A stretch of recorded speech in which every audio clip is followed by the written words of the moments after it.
Good morning. Planter, bean planter. So we're still figuring out what all we need to do to it, getting stuff cleaned up. Brock got several row units done yesterday. He'll be back here in a little while this morning. We're going to keep washing and cleaning. We're going to keep adjusting and taking stuff apart that we need to, checking bearings and all that. I don't think there's that much that needs to be done. This one should go fairly quickly, it looks like.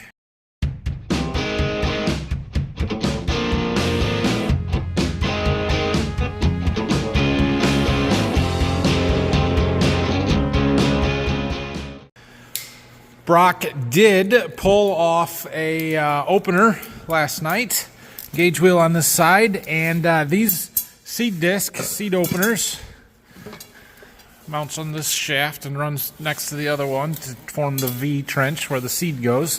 They're 15 inches in diameter, brand new. This one measures 14 and 13/16, or just over 14 and 3/4. The book says to replace them when they get down to 14 inches. Anybody you talk to that knows anything about planters will tell you replace them when they get to 14 and a half. Either way, we're not there. They're still good. We're going to run them again. So what that means is we need to go through and adjust them and just double check them all. Hold on. So if you look at this one, you'll see that there are these two blades. They run next to each other, and they should, they turn. And they contact each other in that one little spot there. And they spread apart as you go up. They spread apart as you go towards the bottom. Okay?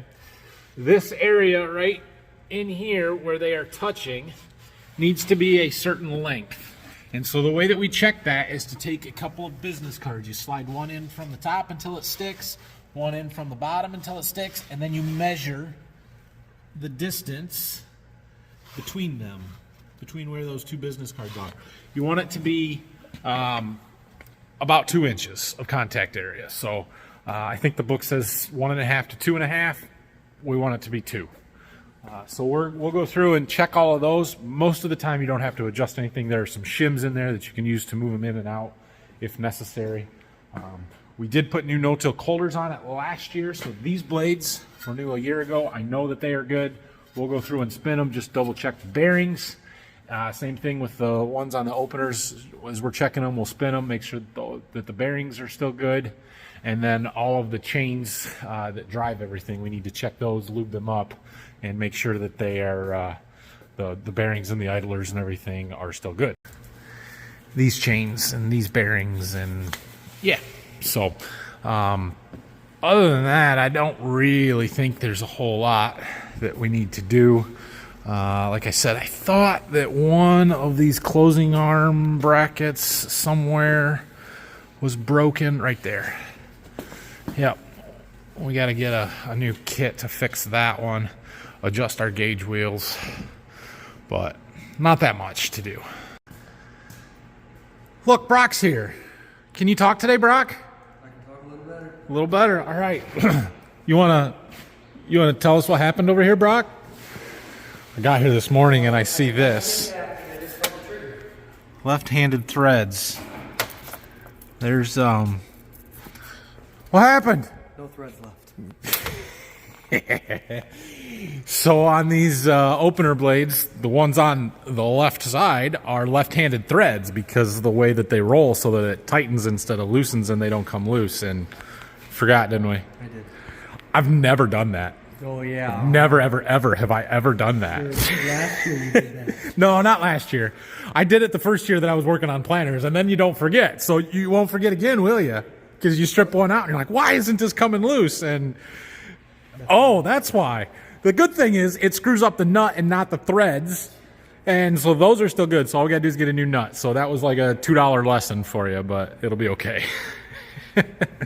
So anyway, he's got more meters to wash and openers to adjust, and we'll take some more of those blades off and measure across the other sides, but given how that one is, I don't think that we're going to have to replace them. So we can try and get this back rank done and then lift it up out of the way so we can get to the front ones a little easier would be my suggestion. We are going to have to wash, get the hose and rinse down in there. There's just some mud buildup. Can you see? Yeah, in there where the seed tube goes and stuff. So we'll rinse that out, and that's going to make the floor a mess and everything. But it'll be fine. Well, look at that. Left-hand threads. We've even got some. I wonder why we would have any of those. Not like we've ever needed one before. Nobody's ever stripped one of those nuts out. All right, well, while Brock works on cleaning up those meters and stuff there, I am back to making up some prescription maps. I've talked about this in the past, probably about a month ago when I was really working on this. But I'm going to do this morning for a little bit. We've got some other stuff to do in the shop this afternoon I'll show you. But, yeah, these ones are for soybeans. This particular field, we have not had soybeans in since 2016. That's pretty rare. So, anyway, I'm just defining my zones based on yield history. So there's 3 years of yield data here, the 3 most recent years, which in this case is a long time ago since we haven't had any since 2016. But and then instead of a nice, pretty even map, we make one that actually makes sense with some breakpoints. So the red, orange, red, whatever is anything below 50 bushel average of those 3 years. The yellow is between 50 and 60, and then the green is 60 plus average. And so I'll assign a different planting rate to each one of those zones. I'm doing 175, 150, and 125,000. All right, I've got all my soybean prescriptions made, and so now I'm going through on my John Deere and using their work planner tool, and I have never used this before, so it's a little bit new, but basically I can, if I understand this right, I can assign the prescriptions to each field, the variety that's going to be there, the guidance lines and everything, and then I think it'll load that in the display so that it'll know which prescription goes to which field and just makes setup a little bit easier once we get there. But so like here's a group of fields that we farmed that those are all getting the same variety. They're all in the same spot. We're probably going to plant them all at the same time, and you can see the prescription maps in there, the boundaries, and all that information is there. And so then I'll hit save, and you'll be able to see the whole list here in a second.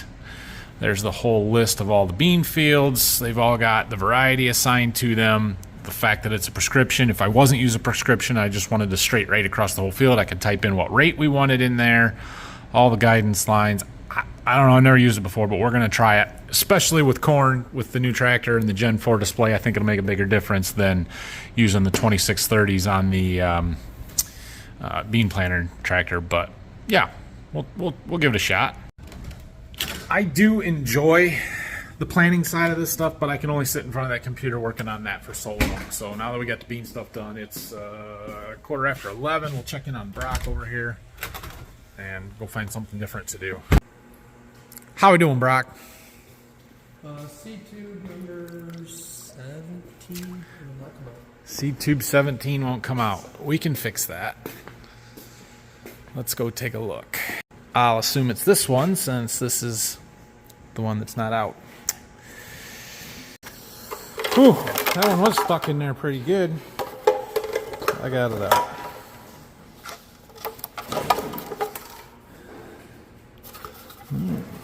See anything that looks out of the ordinary.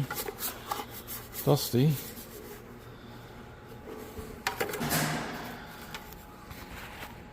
A little dirt down in there, but not horrible. All right. So while washing these, we're also, looking for wear, making sure all the meters turn and everything, and checking all that stuff. On these seed tubes, we're looking at these corners here specifically. So we can get this to focus for you. If there's any wear through there where this is not a smooth, straight edge, if there's any nicks or a lip on this at all, that's stuff that needs replaced for, because every seed rolls right down this, and we don't want them to catch and bounce or anything to throw off their trajectory, as they say. All right, so I'm back to working on cleaning this cab up or getting it organized and how we want it a little bit. This is the monitor for my cameras that are on the grain cart. I also use it for the cameras that are on the planter. And so I'm going to take it out of here, the corn planter, not the bean planter. We don't have any cameras on the bean planter. If Phil wanted some, we could do that, but I've asked him before and he said no, so okay. So apparently Brock's tired of washing meters. I don't know why. I don't get it, Brock. What's your problem? It's not too bad, then I think you can do the rest. He got the back rank done. We went to lunch and came back, and now I lifted up those back rank row units so that we can get to the front ones a little bit better. We put the cylinder stops in. I put a cylinder stop in on this tire, but not this one. You can see it's still turning. Bearings are real good on there. Just to take the pressure off of that hydraulic cylinder. I want to put a seal kit in that hydraulic cylinder, and I know it looks super clean and it's not leaking right now, but we cleaned it up really good at the end of the year. And while I don't think the seals in the cylinder are what are causing them to settle when it sets over time, I think it's probably in one of the valve blocks somewhere. We've replaced all the seals in the valve blocks and it still does it. So maybe the internal seal on the ram is leaking and that's what's causing it to settle. So we've got the seal kits for these cylinders. We're going to go ahead and take one off and put it in, see if it makes any difference, see if we can find anything damaged in any of the seals. I highly doubt it, but it doesn't hurt to do it. And Brock's going to get a crash course in learning how to repair hydraulic cylinders. Okay, so we put some cylinder stops in, one on each pair of tires to take the pressure off it, and then I floated the hydraulics. So somebody pointed out that these tires are low. Well, yes, kind of. They may be a little bit low, but they are radial implement tires that we put on last year. They've got a big wide footprint and you run them at pretty low pressure. So they sidewalls flex more than what you're used to on those, and they're not actually low. They're just, it's how you're supposed to have them. So anyway, we're taking this line apart here. I've got it cracked. It's dripping and eventually into my bucket down there. So I got a GoPro set up. We'll sort of, kind of show you how this goes. I don't know. We'll see. You're learning with me. All right, so we're cracking this line. Eventually we're going to get more oil out of it, but there shouldn't be any pressure behind it because I floated the hydraulics. No, I don't want that.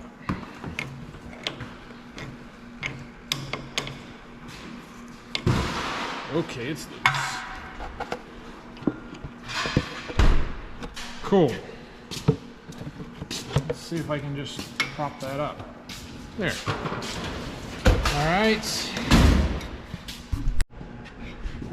Now we have to get this one. It's also gonna leak. What are you gonna do? Put that hose somewhere where it doesn't leak. Okay. Well, that's done. Now we've got to pull these snap rings off the end there and on the top and take the cylinder out of there.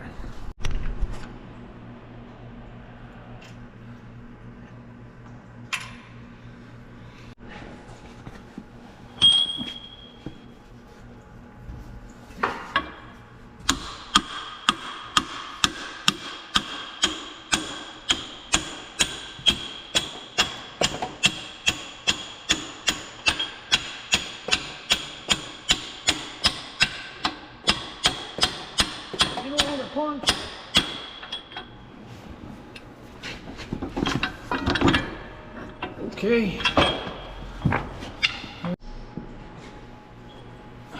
You gotta go behind there and support that cylinder. In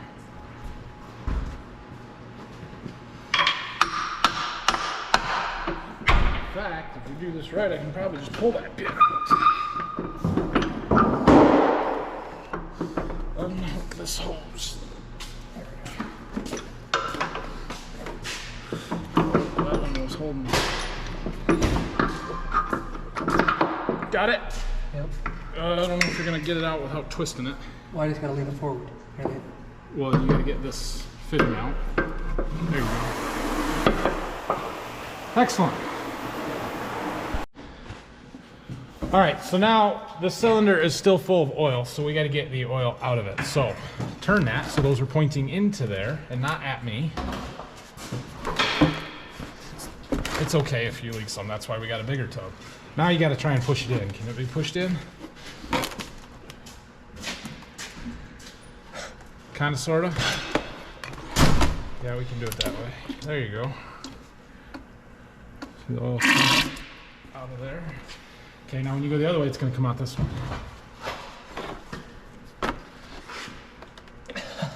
Might not go that way. All right, that's okay. pull it to get it apart. We can take it apart. That's exactly right. All right, so I'll pick it up out of there. We kept some of the oil out of our work surface. All right, so we have to take the snap ring off. That's the first thing. So there's a snap ring on here. We've got to take that off, and then we need to open up our kit, I think. So these are all a little bit different. I think I know how this one works, but we'll see. You start with what you know, and then you kind of work backwards from there.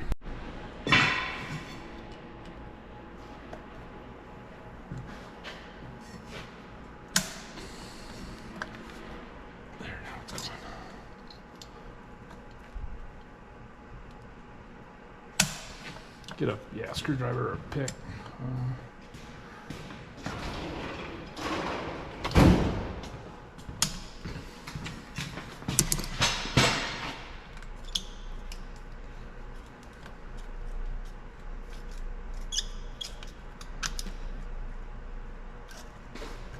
There it is. Just I can't see.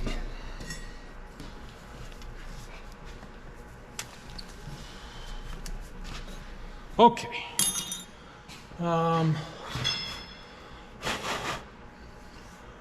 Get out, small wire, bro.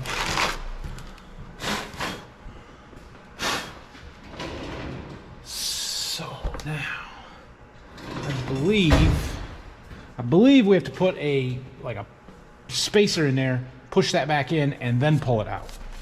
But I'll have to open the package up. All right, so there's this little plastic spacer deal here, and it is, there's an internal snap ring inside of this cylinder. So there's the external one that keeps it from pushing in. There's an internal one that keeps it from pushing out, and we have to take the outside one off, which we already did, and then put this spacer in there, pound it in, it expands and fills in the gap where that ring catches, and then the whole thing will come out. I'm pretty sure. I'm just not exactly sure how this ring is supposed to go in there, but I think we got it. We're gonna try it, see what happens. That's what I can tell you.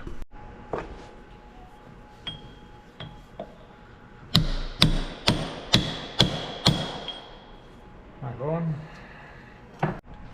Can you see? Okay, well, we had to move a little bit. It started going in a little crooked, so we had to pull it on it and get it out and reseated. And now, if you'll notice, you can see that orange spacer, it's sliding in there. So we are very carefully to not ding up our ram or anything, trying to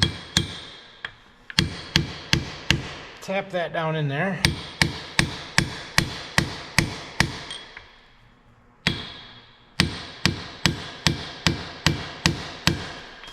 And it's going, but slowly.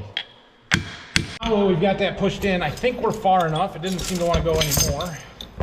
So we're going to pull on it, and that spacer should fill in the groove that the snap ring usually would seat in, and it should allow it to slide right past. Now, Brock and I aren't strong enough to pull on that and get a good grip, so Speak for yourself. you want to do it? So we set up the come along here, and we're gonna steadily increase pressure and see what happens.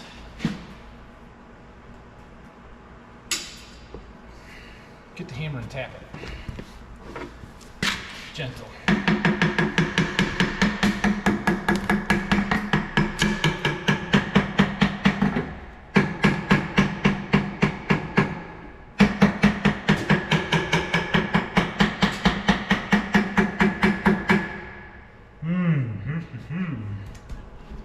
We got some tension on it.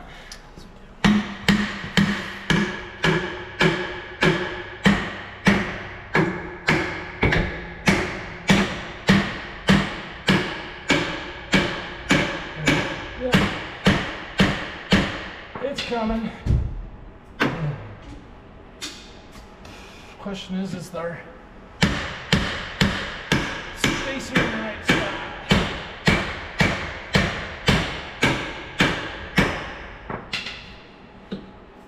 Got it. No, we didn't, did we? spacer came back out. Ah, no good. Maybe I got it in backwards. In which case we try again. Okay, well, if I didn't edit out all of that of us not knowing what we're doing, we finally figured out exactly how to do this, and I think we'll get it now. So you got to push that in before you put the little spacer thing in until you get to this groove. See that groove? And then you put the spacer in and fill in that groove, and then you pull it out. That makes more sense. Now we got it. Okay, so now we've got our spacer in there, and I'm gonna get some lubricant spray stuff. I don't know what exactly, but something, and we're just gonna spray this, and then we're gonna hook that back up and pull. Now if this works right, this should pull right out of there relatively easily. Doesn't seem relatively easily so far. There it goes. Okay, just go slow.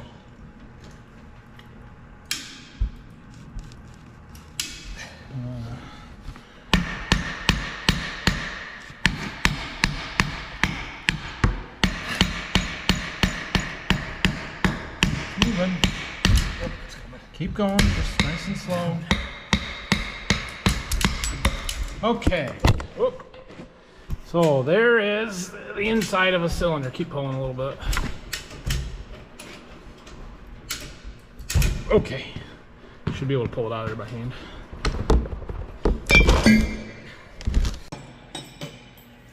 So here is the inside or the guts of the hydraulic cylinder. So this is the cap that holds the end of the cylinder in, basically. So it caps that. You can see the ports in there, and you can see there's one right here, and then there's one clear on the bottom where that is.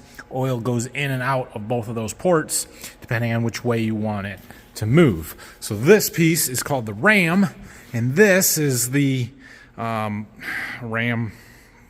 I don't know what the technical term is, but this is the end that moves back and forth. So this seals against the outside of the cylinder, and it keeps oil from moving from one side of it to the other. So when the oil gets pushed in that bottom port, that would be on the nut end of this ram, and it's going to push it out, come up out the top.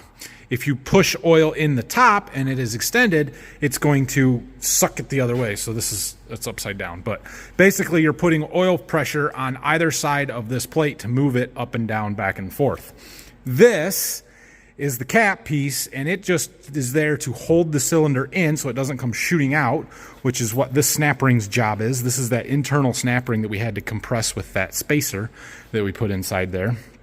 And then it's got a seal here, a couple of seals, that's job are to keep the oil from leaking out the ends. There is also a seal underneath here around the ram because there is oil pressure. Sorry, framing. There's oil pressure on here, and you have to keep it from blowing out around the seal as well. So in this seal kit, we should have all of these, and we are going to replace all of them. This nut has to come off in order to get the seal on the inside there. We'll put all these new ones on. There's even a seal inside of a seal there. So yeah, that's what we're gonna do. We're gonna start with taking this off. We'll take the little ram end off. Then we gotta pull this gland to get to that inner seal around the ram. And yeah.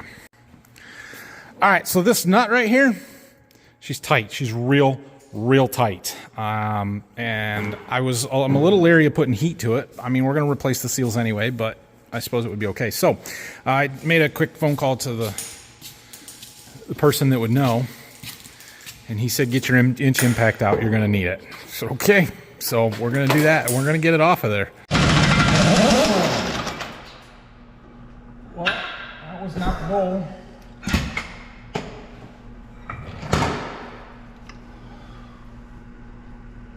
Huh. I'd say the wrong end came off, Nathan. That's gonna be a problem.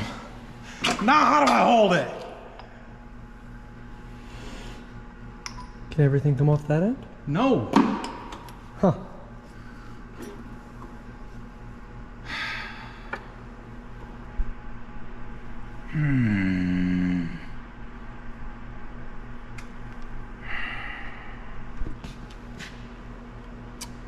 Well, darn. It's not left-handed threads. So you guys remember when I said that nut was tight? Well, we decided to hook it back up, or just put the pin in from the planter to hold it and use the impact. And well, it came loose, except for not that nut. The other end came off, which I did not even know came off. But it does, and it did, and now there is absolutely no way. There's no way I'm going to get that nut off, because I got no way to hold it. You can't just put this in a vise. You'll mar it up, and you won't get enough grip on it anyway. So we were able to press the cap end off. This is, yeah, it came off there because the shoulder is built into that. So where it unscrewed, it allowed that piece to come off, so we can put all the new seals in there. We can get all the new seals in this. We can get all the new seals in the cylinder body. The only thing we can't replace is the seal on that shaft.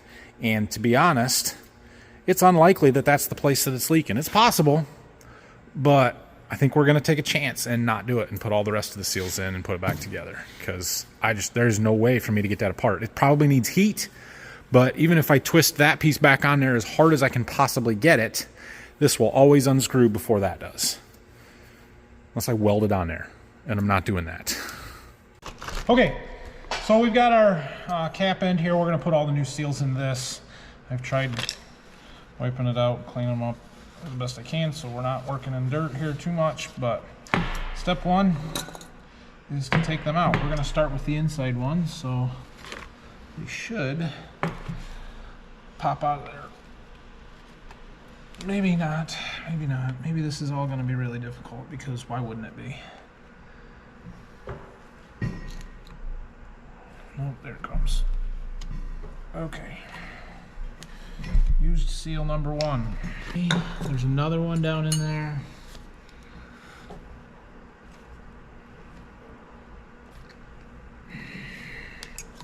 Open end was down on that one. Alright, so that should be these two seals right here.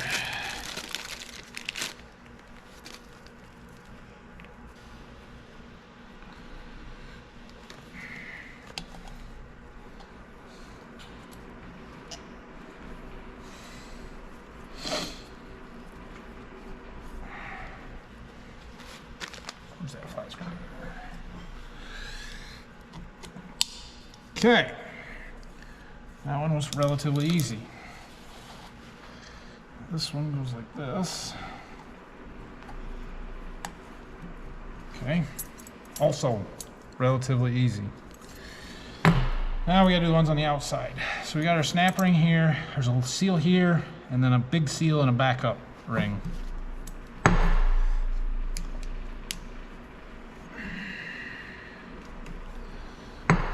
There's that one.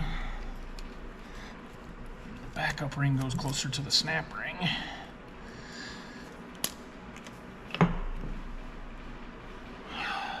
There's that.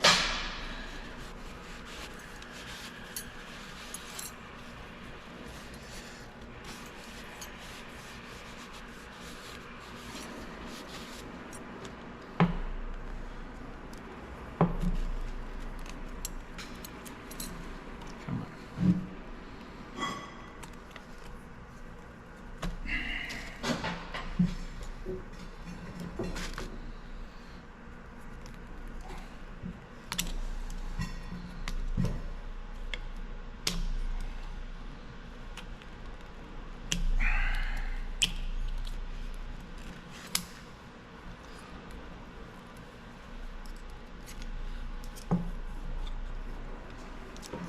Okay.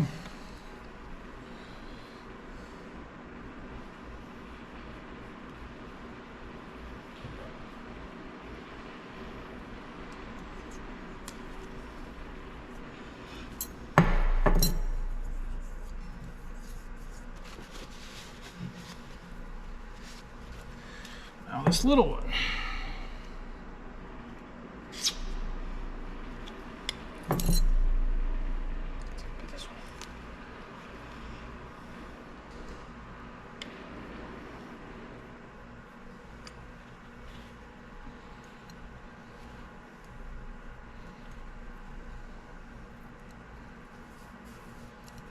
All right, so this has all new seals and is ready to go. Now we got to do the ram side. Okay, so we need new seals in here. We'll start with taking these ones out.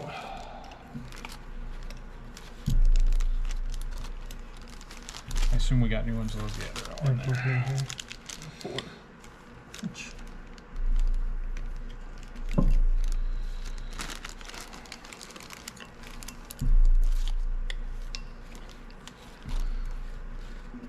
So we're breaking that one.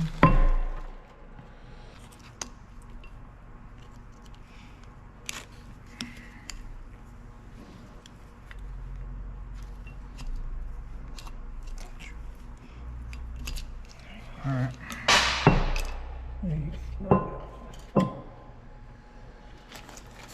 That's this blue one.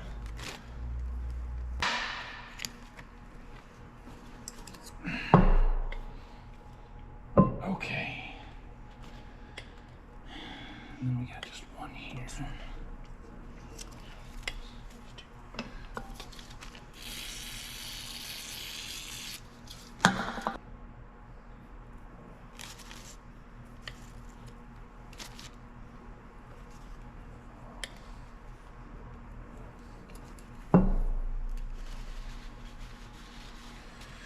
Okay, now this one goes on first.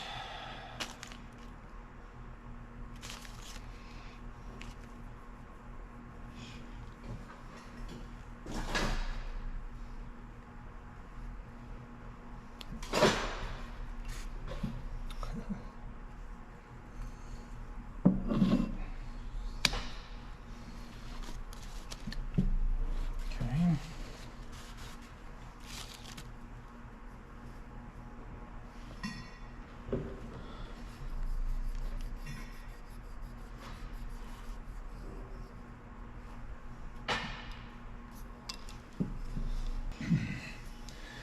Okay.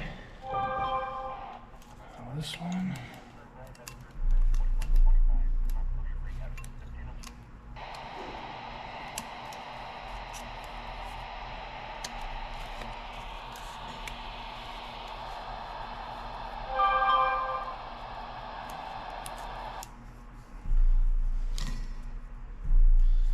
Okay.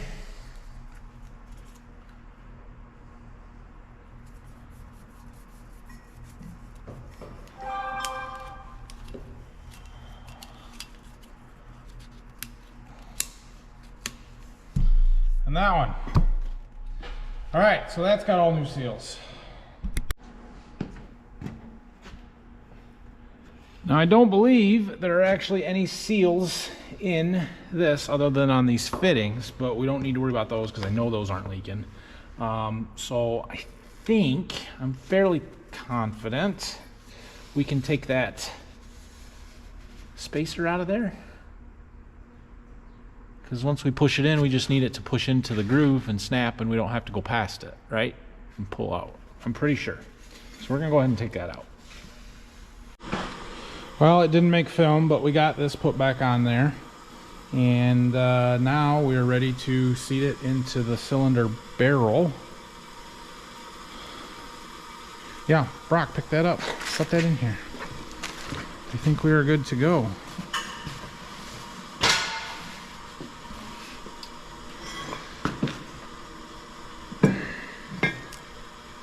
Be a little tight, we'll have to wiggle it. And eventually it'll go.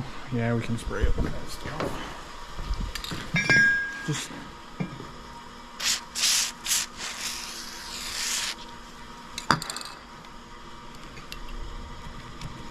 it's going. We should have put this on the floor. Huh? We should have put this on the floor. Well, we can put it on the floor.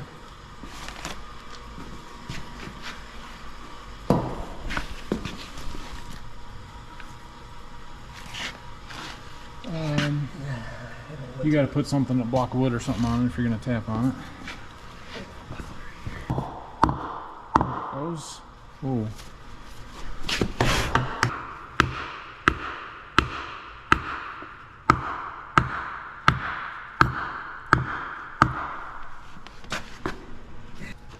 All right, so we got the ram part in. Now we got to get the seals of the cap seated. once we get those in, then we got to get that snap ring started into there. So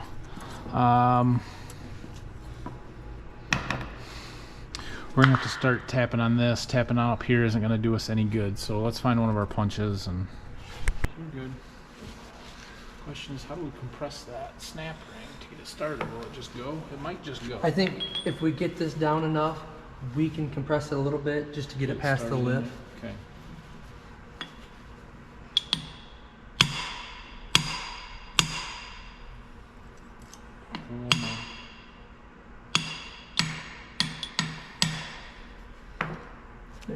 I don't want to pinch your fingers. Just go.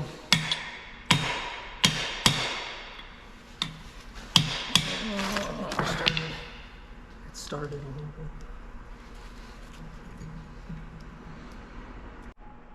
Like this. Do it like this. We got that snap ring in there and we just got it to the point where it'll stay. So now we can tap it in until it springs out.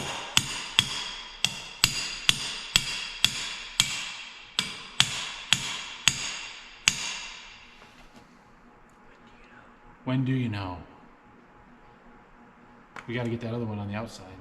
We should be past it by now. So we have to still slide it down. Slide it down and then pull back out? Okay.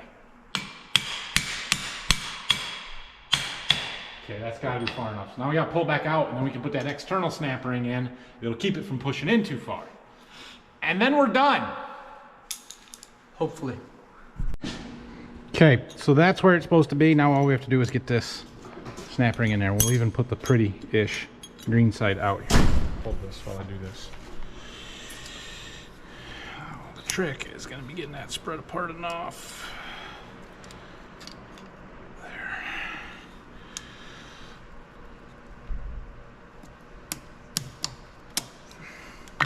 Voila! Okay, now I can go back on the planter. Cut. All right. There's our cylinder. We've got it hanging. The top side is in. The bottom side is not. It's not quite lined up. We need to push the ram in a little bit. Actually, you know what we should do before we push? We can't without moving the rest of it. Yeah, we can.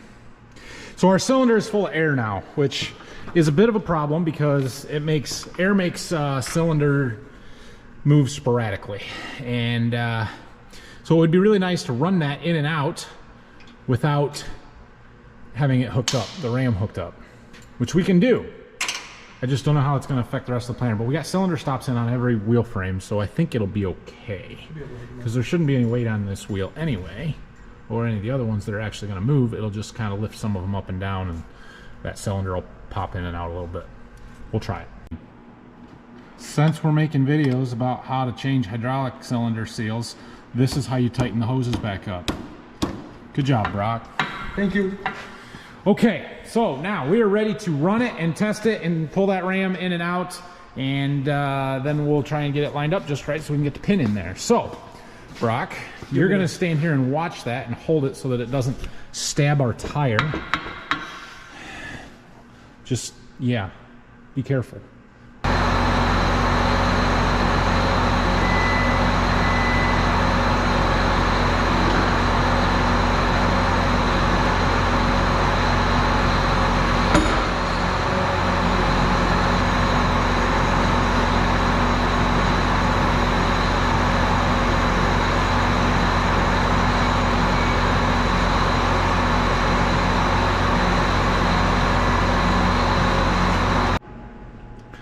Okay, well, I don't know how much of that you saw or Brock filmed or what, but we've got that pin in there, so I'm going to go ahead and get back in the tractor and lift everything up to get it leveled back out, and then we can pull our cylinder stops, or we can leave them in there for now, but we got one of the cylinders seal kits done. I do have more of those to do, but we're gonna do this one and see if it helps or fixes anything before we start taking a bunch more of them apart.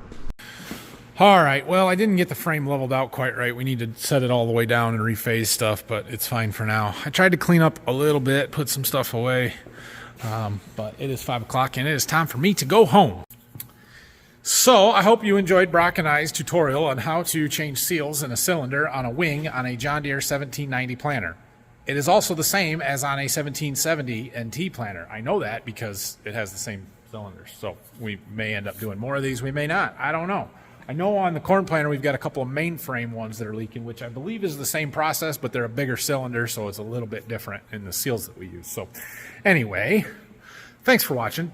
I don't know what's going on tomorrow. We're probably working here. Brock will not be around. I might work on meters and row units a little bit. I might do some more computer work. I might go and do some seed business stuff because that needs to be done. So we'll see. You guys got any topics that you need addressed?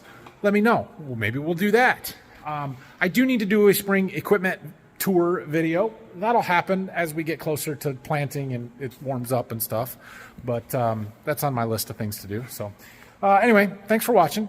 Have a great night. We'll see you again probably tomorrow. I don't know.